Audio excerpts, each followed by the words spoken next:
Hola, ¿qué tal? Sean bienvenidos a su canal Discípulos del Señor. Mi nombre es Gerardo y en el día de hoy vamos a hablar de cómo ser iglesia del Señor.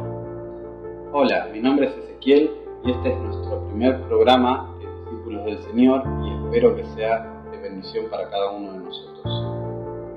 Bien, lo primero que tenemos que saber es que la iglesia de Dios está sujeta al Señor. Efesios 5:24. Sujeta al Señor. El modelo de iglesia que nosotros tenemos que seguir empezó en el libro de Hechos capítulo 2. Y este modelo de iglesia se reunía en las casas. Tenemos 5 versículos que así lo demuestran.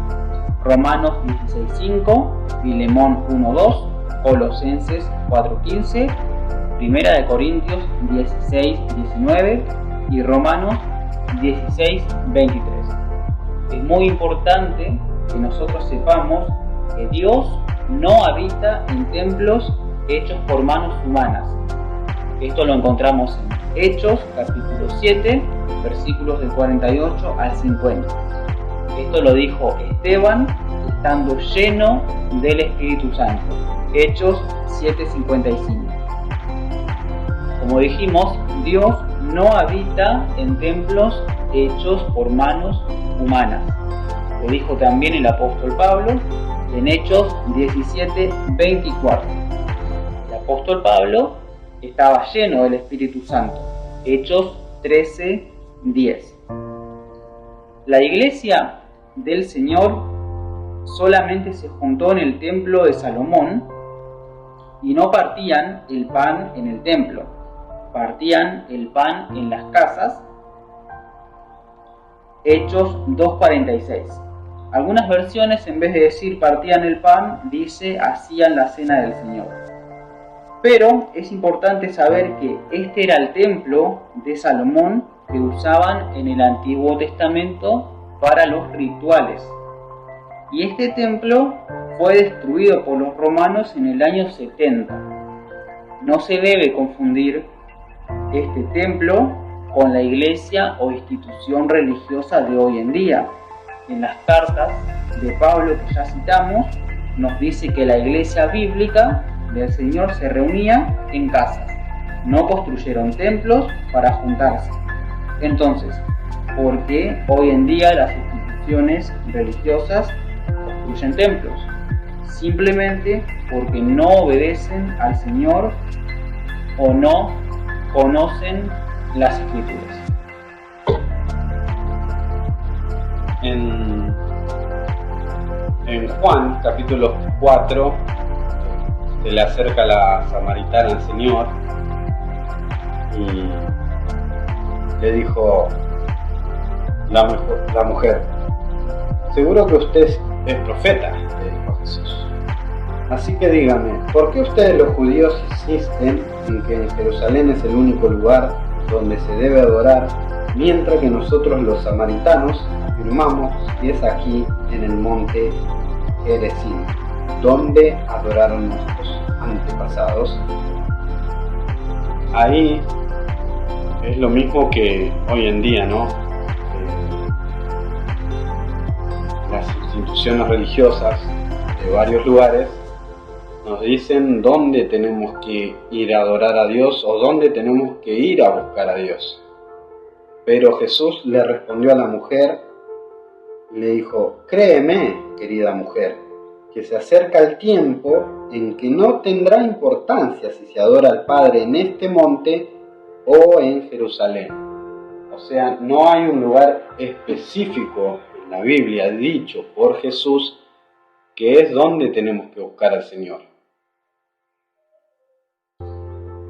Es importante saber también que nosotros estamos con Jesús, nosotros no estamos solos. Lo que ocurre lamentablemente, que nos ha pasado a mí, Ezequiel, y estoy seguro que a muchos que nos están escuchando también les pasó, que uno dice: bueno, Señor, yo te quiero seguir, ¿qué es lo que tengo que hacer? Voy a buscar una iglesia que me recomiende. Entonces voy a la iglesia. Voy, todo muy lindo, me reciben muy bien, o a veces no, hasta que veo cosas que no están bien, gente hipócrita, chusmeríos, adulterio, y digo, yo voy por Dios, así que sigo yendo. Hasta que llega el momento en el que te cansás y te vas, porque no podés ver gente hipócrita. Entonces, me voy a otra iglesia, porque esa, lamentablemente, es gente hipócrita, chusmerío, no se puede estar ahí, Señor, así que me voy a otra. Te voy a buscar, Señor, en otra iglesia, porque en esa no funcionó. Entonces, me voy a otra iglesia, donde ocurre lo mismo, y así con todas las iglesias.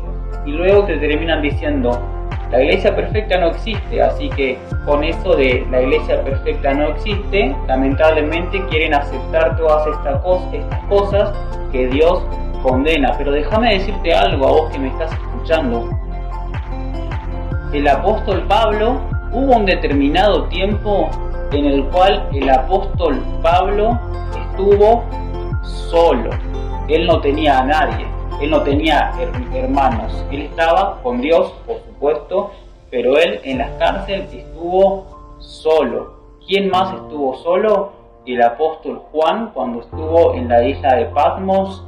Él escribió el Apocalipsis, habló con Dios, se le presentó Dios, le mandó las visiones y todo lo que ya conocemos.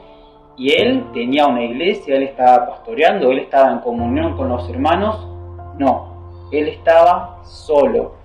Por lo tanto, aquellos que te dijeron que estando humanamente solo no estás con Dios, simplemente te mintieron. Por supuesto, la Biblia habla de amar al Señor, los dos mandamientos más importantes: ama al Señor con toda tu mente y con toda tu fuerza, con todo tu corazón, y al prójimo como a ti mismo. Por supuesto que hay que reunirse en una comunidad cristiana, por supuesto, pero hay determinados momentos donde posiblemente te toque estar solo. Le pasó al apóstol Pablo, le pasó a Juan, y ellos estaban con Dios.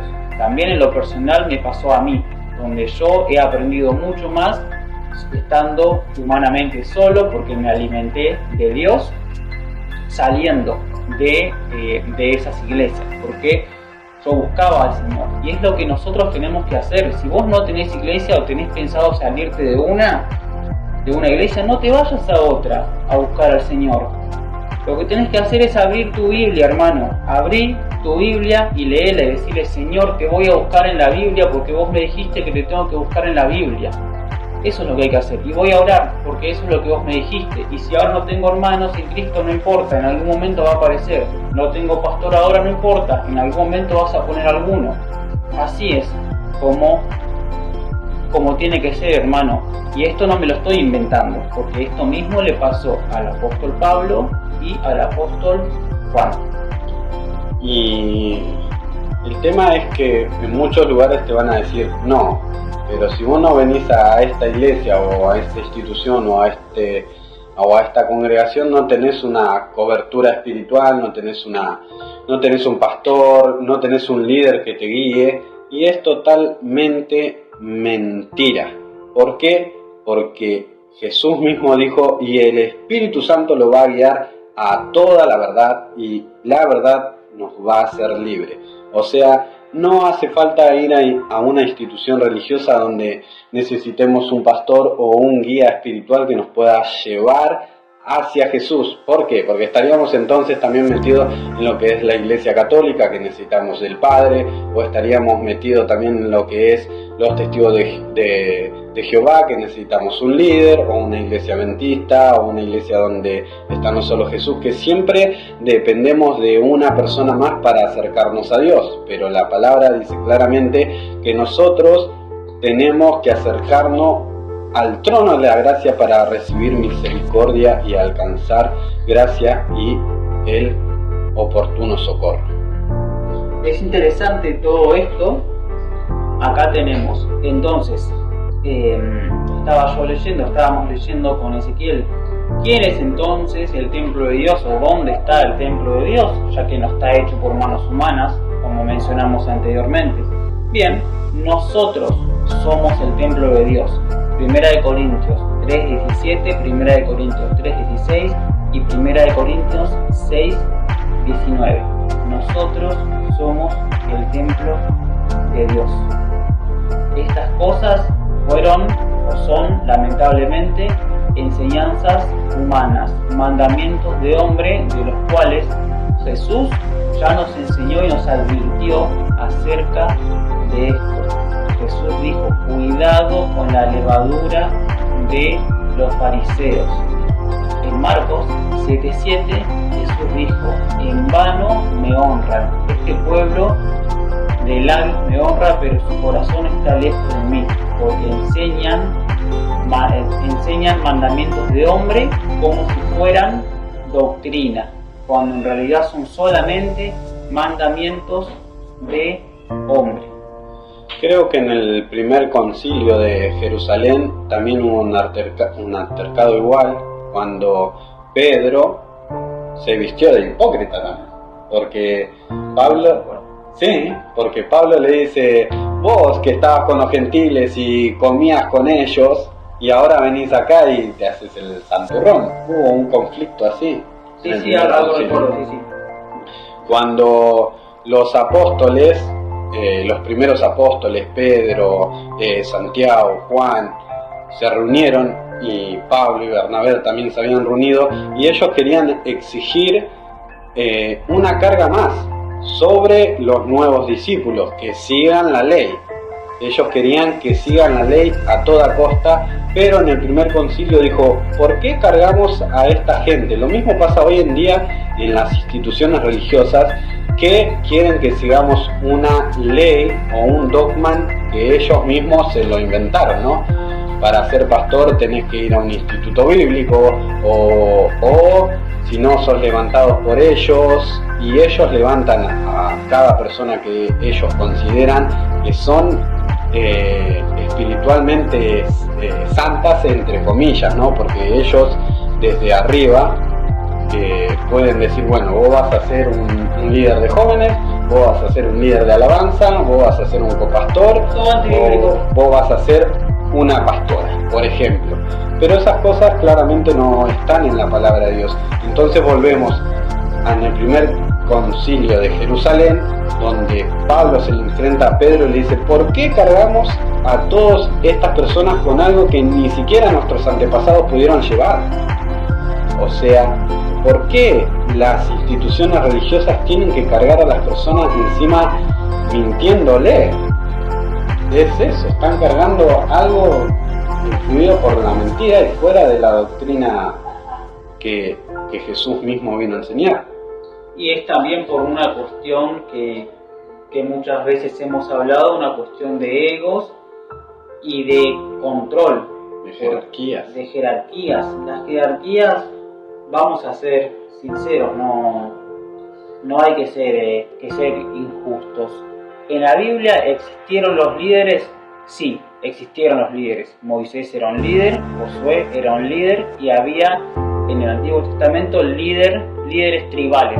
Cada tribu había uno por la tribu de Benjamín. De hecho, Caleb era líder de la tribu de Judá, y así cada uno en el Antiguo Testamento. En el Nuevo ya no. Sí, en el Antiguo Testamento sí había rangos, como dice mi hermano Gerardo, sí había rangos, porque Moisés había levantado 12 ancianos de cada tribu para que lideren, había un sacerdocio, había un altar, había rangos, había quién podía entrar en la presencia de Dios y quién no podía entrar en la presencia de Dios. Pero Jesús mismo, cuando se le acercó a la samaritana, le dijo: ya no hace falta ir a Jerusalén, ya no hace falta venir al pozo, porque cada uno de nosotros lo podemos adorar al Padre en espíritu y en verdad. ¿Por qué? Porque nosotros somos los templos vivientes de Dios.